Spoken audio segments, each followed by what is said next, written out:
Welcome back. हम आ चुके हैं एक और न्यू वीडियो के साथ।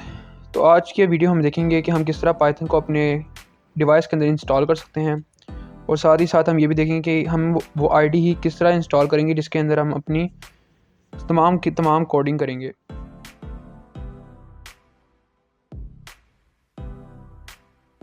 तो सबसे पहले ये जान लेते हैं कि आईडी कहते हैं इसको हैं। आईडी से मुराद होता है इंटीग्रेटेड डेवलपमेंट इन्वायरमेंट। इसके अंदर हम अपना कोड लिखते हैं, इसके अंदर हमें बहुत सारी फैसिलिटीज़ हासिल होती हैं। फैसिलिटीज़ लाइक आपको एरर्स और जो आपके तमाम डिबगिंग ऑप्शंस होते हैं वो आपको एक ही जगह पे मिल जाते हैं। बगैर किसी एक्सटर्नल कमांड को यूज़ किए आपको तमाम के तमाम फैसिलिटीज़ इसके अंदर प्रोवाइड की जाती हैं। तो सबसे पहले हम देख लेते हैं कि हम कौन सा आईडी यूज़ करेंगे। तो मैं जो आईडी आपको बताऊंगा वो है विजुअल स्टूडियो कोड। ये विजुअल स्टूडियो कोड हम यूज़ करेंगे। तो सबसे पहले देख लेते हैं कि इसको हमने डाउनलोड किस तरह करना है। सबसे पहले हम खोलेंगे अपना अकाउंट, यहाँ पर सर्च करते हैं visual studio code download for. आपकी जो भी मशीन है आप उस लिहाज से कर सकते हैं। मेरी विंडोज़ 10 है तो मैं विंडोज़ 10 पे करूँगा। जैसे आप क्लिक करेंगे तो ये आपको सबसे पहला लिंक नज़र आ जाएगा विजुअल स्टूडियो कोड का। इसको आप क्लिक करेंगे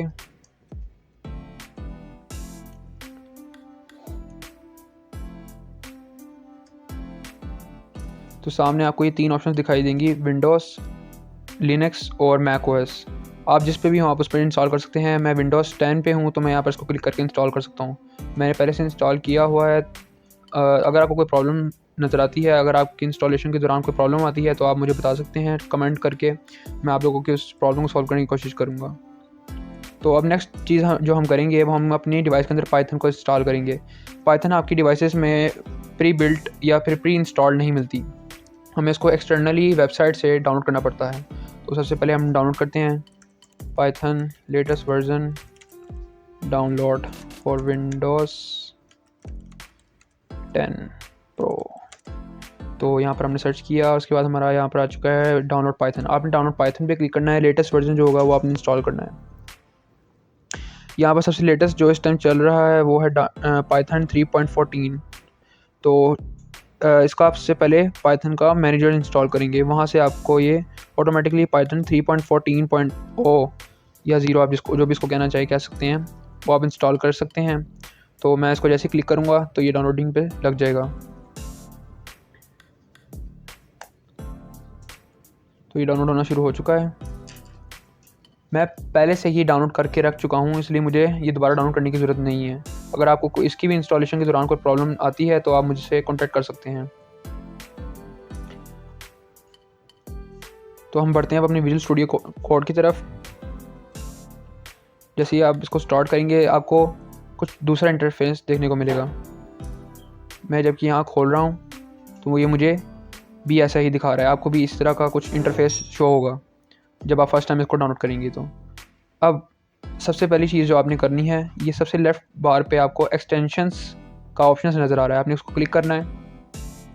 क्लिक करने के बाद आपने यहाँ पर पाइथन सेलेक्ट करना है, पाइथन लिखना है सर्च बार में और यहाँ पर आपको पाइथन शो होगा।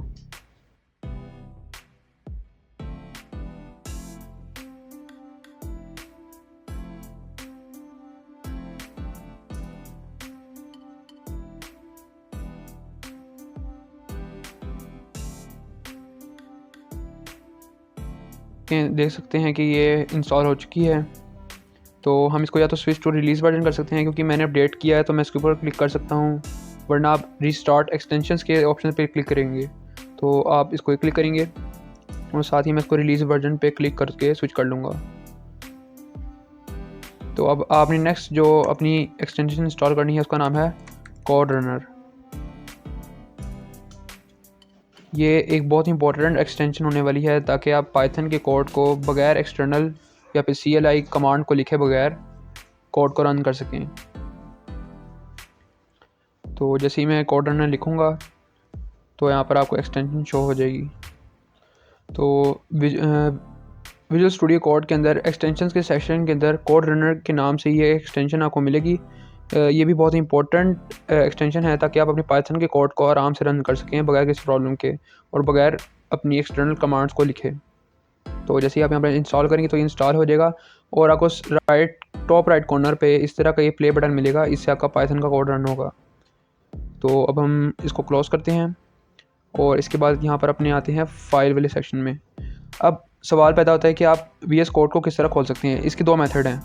इसको आप क्लोज़ करें और यहाँ पर आप अपने डेस्कटॉप के ऊपर राइट क्लिक करके न्यू पे क्लिक करके और फोल्डर पे क्लिक करें और अपना कोई भी फोल्डर का नाम दे दें।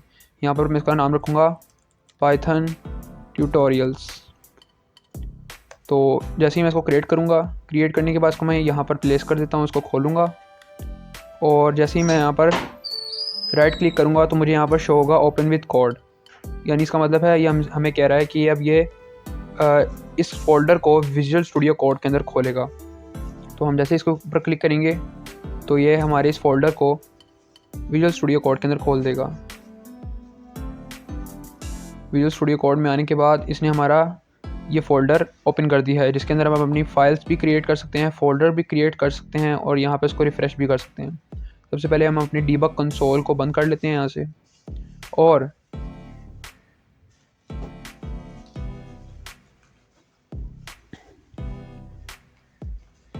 और एक सेकंड मेथड जिसके ज़रिए आप अपनी किसी भी फ़ाइल को या फिर किसी भी अपने फ़ोल्डर को ओपन कर सकते हैं। यहाँ पर आप फाइल के ऑप्शन पर क्लिक करें, यहाँ पर आप ओपन फाइल या फिर ओपन फोल्डर के ऑप्शन पे क्लिक करके इन फोल्डर्स या फिर एग्जिस्टिंग फाइल्स या फोल्डर्स को एक्सेस कर सकते हैं, या फिर आप नई टेक्स्ट फाइल या न्यू फाइल को क्रिएट कर सकते हैं, या फिर आप नई विंडो को भी खोल सकते हैं।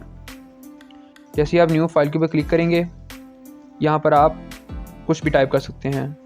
फॉर एग्जांपल मैंने अब कुछ भी लिख दिया, लेकिन यहाँ पर भी हमें क्या कह रहा है, फाइल और folder name must be provided. आपको यहाँ पर फाइल का नाम देना पड़ेगा।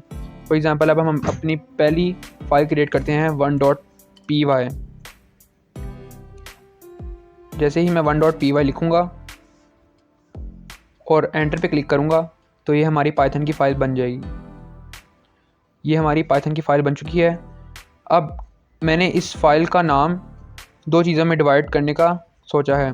सबसे पहले मैं आपको बताऊँगा कि ये 1.py मैंने क्यों लिखा। वन असल में क्या चीज़ है। वन, अभी इन चीज़ों को आपने इग्नोर करना है कि मैं क्या कर रहा हूँ। One is the name of the file I am creating. यानी वन की जगह आप यहाँ पर कुछ भी लिख सकते हैं। यहाँ पर आप file.py भी लिख लें या फिर आप कुछ भी लिख सकते हैं जिससे आप कंफर्टेबल रहें। उसके बाद the next thing we are gonna write is .py। अब सवाल उठता है कि .py है क्या चीज़। .py पाइथन की फ़ाइल की एक्सटेंशन को कहते हैं। अगर आप किसी भी फ़ाइल को ऐसे ही कोड लिख के रन करने की कोशिश करेंगे तो आपका कोड रन नहीं होगा। इसके लिए सबसे बेस्ट चीज़ क्या है कि आप अपनी फ़ाइल के एंड पे .py लिखेंगे एक्सटेंशन की जगह पे। फॉर एग्ज़ाम्पल अब मैं यहाँ पर अपनी सिंपल फाइल बनाता हूँ 1.txt के नाम से। ये एक सिंपल टेक्स्ट फाइल है। इसके अंदर अगर मैं पाइथन का कोई भी कोड लिख के रन करने की कोशिश करूँगा तो ये रन नहीं होगा। इवन कि यहाँ पर हमारा कोड रनर शो हो रहा है, लेकिन ये इसको रन नहीं करेगा। रीज़न क्या है? क्योंकि ये सपोर्टेड फॉर्मेट नहीं है और ना ही आप पाइथन का कोड एक टेक्स्ट फाइल के अंदर रन कर सकते हैं अनलेस कि आप नोटपैड पे हो, और नोटपैड पे भी आपको कुछ सेटिंग्स करनी पड़ती हैं ताकि आप अपने कोड को नोटपैड के ऊपर रन कर सकें। लेकिन रिकमेंडेड चीज़ यही है कि आप विजुअल स्टूडियो कोड के ऊपर ही अपना कोड लिखें और उसके ऊपर ही रन करें, क्योंकि ये सबसे रिलायबल और फ्लेक्सिबल सोर्स है आपकी कोडिंग के लिए। तो अब हम वापस आ जाते हैं अपनी काम पे। टेक्स्ट फाइल को डिलीट करते हैं और the next thing we are gonna do is के अब हम चेक करते हैं कि py का मकसद क्या है और ये है क्या चीज़। .py is the extension of the file. File कौन सी? पाइथन। पाइथन फाइल की एक्सटेंशन का नाम है .py।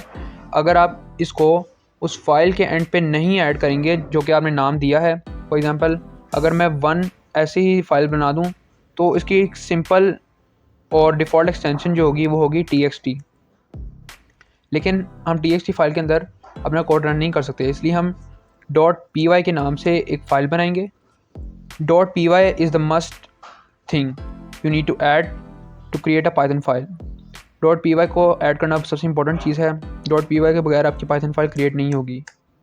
तो आज की वीडियो के लिए बस इतना ही। आज की वीडियो में हमने देखा कि हम किस तरह पाइथन को अपनी मशीन पे इंस्टॉल कर सकते हैं और किस तरह विजुअल स्टूडियो कोड को अपनी मशीन पे इंस्टॉल कर सकते हैं ताकि हम अपने कोड को फ्लेक्सिबल तौर पे और फ्लेक्सिबल तरीके से लिख सकें। नेक्स्ट वीडियो में देखेंगे कि हम किस तरह अब अपने विजुअल स्टूडियो कोड के शॉर्टकट्स को याद कर सकते हैं और उनको इस्तेमाल करते हुए अपने काम को ज़्यादा आसान कर सकते हैं। और इसके अलावा हम ये भी देखेंगे कि हम अपने पहली लाइन ऑफ कोड में क्या लिखेंगे। तो next video is gonna be a surprise. तो आप सब मेरे साथ जुड़े रहिए। तब तक के लिए गुड बाय।